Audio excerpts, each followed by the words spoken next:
Hello, I'm Melanie Daniel. I'm one of the clinical chaplains and bereavement coordinators or grief counselors for MSA, so Medical Services of America. Wanted to come in here and talk a little bit about the initial stages of your grief process. If you receive this from an invitation because we have worked with your loved one, or if you've just come to us by chance, we believe that none of it's by chance. It was all by design. After you get over your initial feelings of shock and you've accepted the death, the next stages can be even more confusing. These are the stages where you're trying to find your new identity. Who are you now? If you're not his wife anymore, if you're not the brother or sister, if the person's gone, now what? This can be a very confusing time for you. Some of the suggestions that have been made by people a lot smarter than me, some work has been done on this, some studies. First thing to do is try to remember your identity before them. Maybe it was a parent, so there is no identity besides them. Really focus on what makes you, you.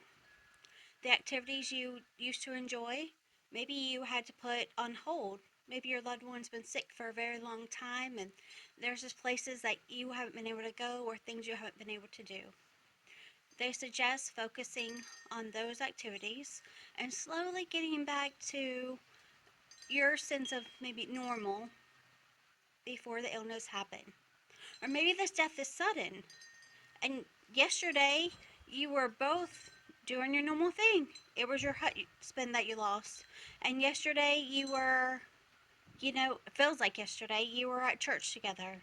Just get back to you. Get back to what you were doing. Some of the ways suggested to do that also is by processing some of your grief. A good way of doing that is by writing a letter to your loved one.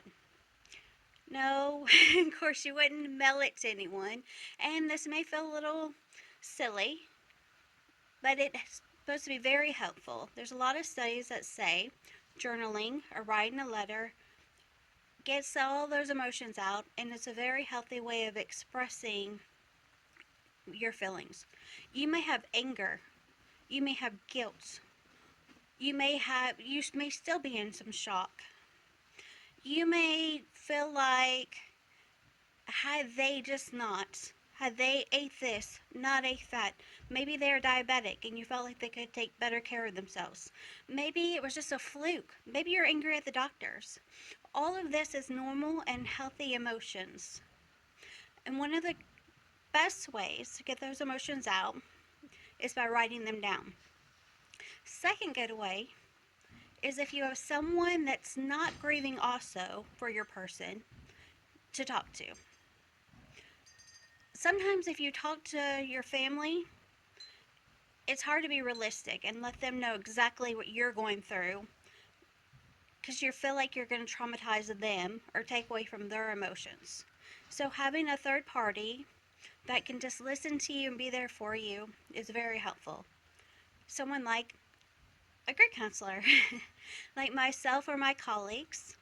If you need that extra support or just support, it doesn't have to be looked at as extra. We are here for you. There is a number that you can call, a 1-800 number that will be in the comments below. Please reach out to us. We are here for you. This is what we do, and we look forward to hearing from you.